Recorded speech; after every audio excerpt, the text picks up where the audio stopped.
Assalamualaikum warahmatullahi wabarakatuh. Hello guys, perkenalkan nama saya Putri Maulida Rahma. Di video kali ini kita akan meneruskan video yang kemarin tentang pelaporan keuangan dan standar akuntansi. Disimak ya guys videonya.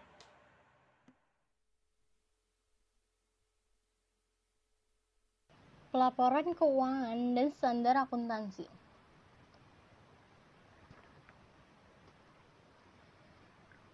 Pada video kali ini kita akan membahas lanjutan dari video sebelumnya, yaitu perkembangan standar akuntansi di Indonesia, persepsi manajemen, lingkungan kerja dan pelaporan keuangan, tantangan akuntansi di masa mendatang dan masa depan pelaporan keuangan.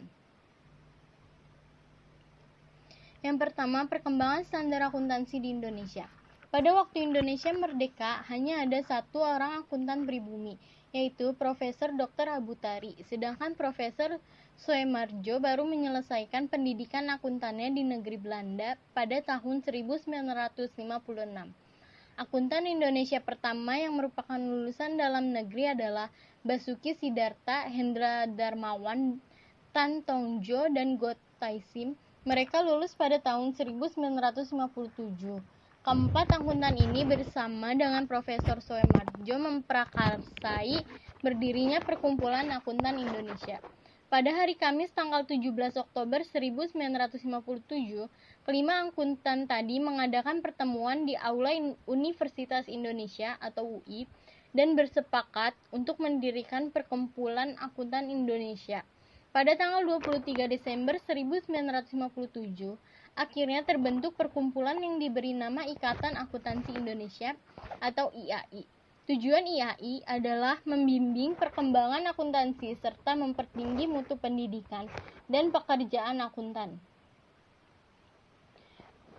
Pada tahun 1973, untuk pertama kalinya, IAI menerbitkan Prinsip Akuntansi Indonesia atau PAI dengan maksud untuk menghimpun prinsip akuntansi yang lazim berlaku di Indonesia dan juga sebagai prasarana bagi penerbitan laporan keuangan untuk perusahaan yang akan memasuki bursa pasar modal. Pada tahun 1974, Komite Prinsip Akuntansi Indonesia atau Komite PAI dibentuk yang bertugas untuk menyusun standar keuangan. Setelah berjalan selama satu dasawarsa, PAI 1973 kemudian disempurnakan dan digantikan dengan PAI 1984. Pada tahun 1994, IAI melakukan revisi total terhadap PAI 1988 dan sejak saat itu mengeluarkan serial standar keuangan yang diberi nama Standar Akuntansi Keuangan atau SAK. SAK ini untuk pertama kalinya diterbitkan pada tanggal 1 Oktober tahun 1994, di mana mengadopsi pernyataan resmi dari International Accounting Standard Committee atau IASC. Pada tahun ini pula, Komite PAI diubah namanya menjadi Komite Standar Akuntansi atau Komite SAK untuk masa bakti tahun 1994 sampai dengan 1998. Kemudian, dalam Kongres IAI 8 diselenggarakan pada tanggal 23 sampai dengan 24 September tahun 1998 di Jakarta. Nama Komite SAK diubah menjadi Dewan Standar Akuntansi Keuangan atau DSAK dengan otonomi untuk menyusun dan mengesahkan PSAK atau Pernyataan Standar Akuntansi Keuangan dan ISAK atau Interpretasi Standar Akuntansi Keuangan. Pada tanggal 18 Oktober tahun 2005 dibentuk Komite Akuntansi Syariah atau KAS untuk menopang kelancaran kegiatan penyusunan PSAK dan DSAK yang terkait. Selanjutnya, sejak pendiriannya 52 tahun silam, kini IAI telah mengalami perkembangan yang sangat luas.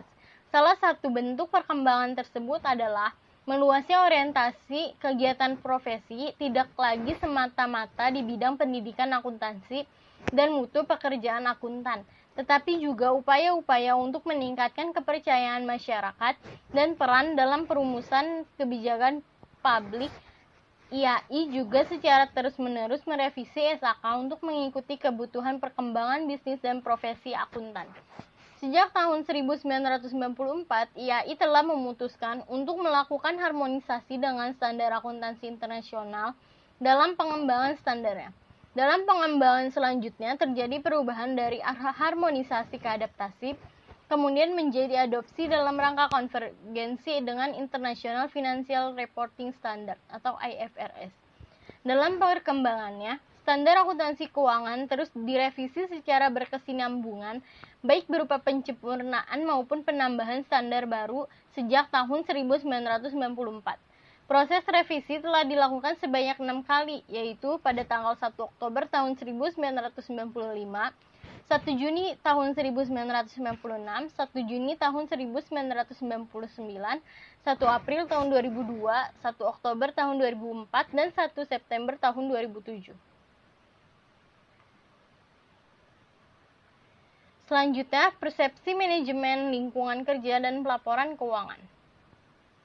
Persepsi pihak manajemen sebagai pihak yang menyusun laporan keuangan sangat memengaruhi proses penyusunan dan pelaporan informasi keuangan itu sendiri. Persepsi pihak manajemen biasanya akan tercermin dalam keputusan yang diambil terkait dengan proses pelaporan keuangan yang akan dilatar belakangi oleh yang pertama, pemahaman pihak manajemen mengenai standar dan metode akuntansi yang digunakan, dan yang kedua, pengaruh lingkungan di mana manajemen berada. Para penyusun standar perlu memperhatikan lingkungan bisnis yang ada sebagai salah satu syarat keberhasilan dalam mengimplementasikan suatu standar baru. Standar yang mereka susun harus lebih didasarkan pada kepentingan lingkungan bisnis untuk mencatat suatu transaksi tertentu, atau dalam hal belum adanya standar yang mengatur metode atas pencatatan transaksi tersebut.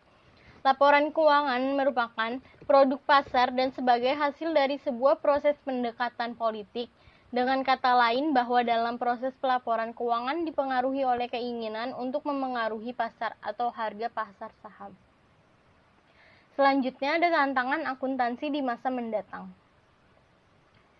Akhir-akhir ini, akuntan dianggap sebagai pintu gerbang pasar modal. Tanpa peran akuntan dalam menjamin kualitas dan integritas informasi keuangan, pasar modal akan menjadi tidak efisien dan biaya modal akan menjadi lebih tinggi. Di saat dunia usaha berkembang dan melaju dengan sangat pesat, profesi akuntansi diperlukan untuk menjamin utilitas dan integritas pelaporan keuangan. Profesi akuntansi mau tidak mau harus senantiasa beradaptasi dengan perubahan dunia usaha yang semakin cepat dan kompleks.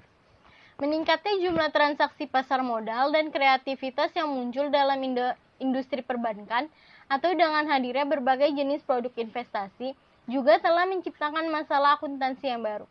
Karena mau tidak mau pasti akan memengaruhi kriteria pengungkapan atau diskursus, pencatatan, dan pelaporan. Tantangan yang ada dalam dunia bisnis selalu dihadapkan pada sejumlah ketentuan atau standar akuntansi di interpretasinya yang benar-benar harus dipahami dan diterapkan dalam proses pelaporan keuangan.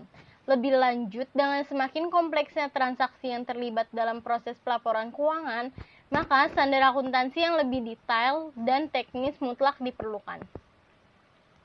Selanjutnya, masa depan pelaporan keuangan. Penulis telah mengidentifikasi bahwa setidaknya ada 3 hal yang mungkin sangat penting bagi masa depan. Pelaporan keuangan yang perlu dicermati dan mendapat perhatian khusus dari profesi akuntansi. Ketiga hal tersebut adalah yang pertama, masalah pengakuan atau recognition dan pengukuran atau measurement atas aktiva dan kewajiban perusahaan. Dengan kata lain, apa yang seharusnya dilaporkan dalam laporan keuangan atau neraca. Yang kedua, masalah ketepatan waktu atau timeline.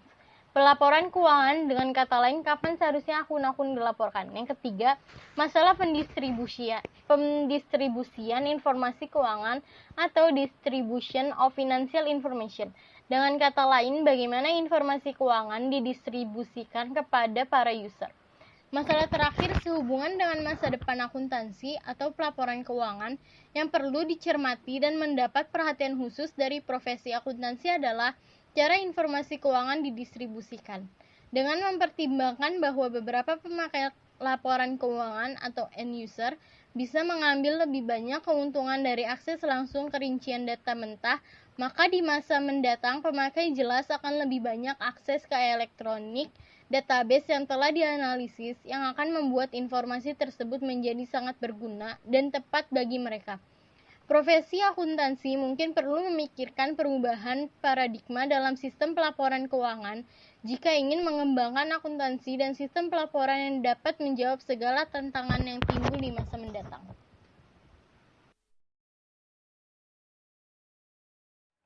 Sekian video dari saya, kurang lebihnya mohon maaf. Wassalamualaikum warahmatullahi wabarakatuh.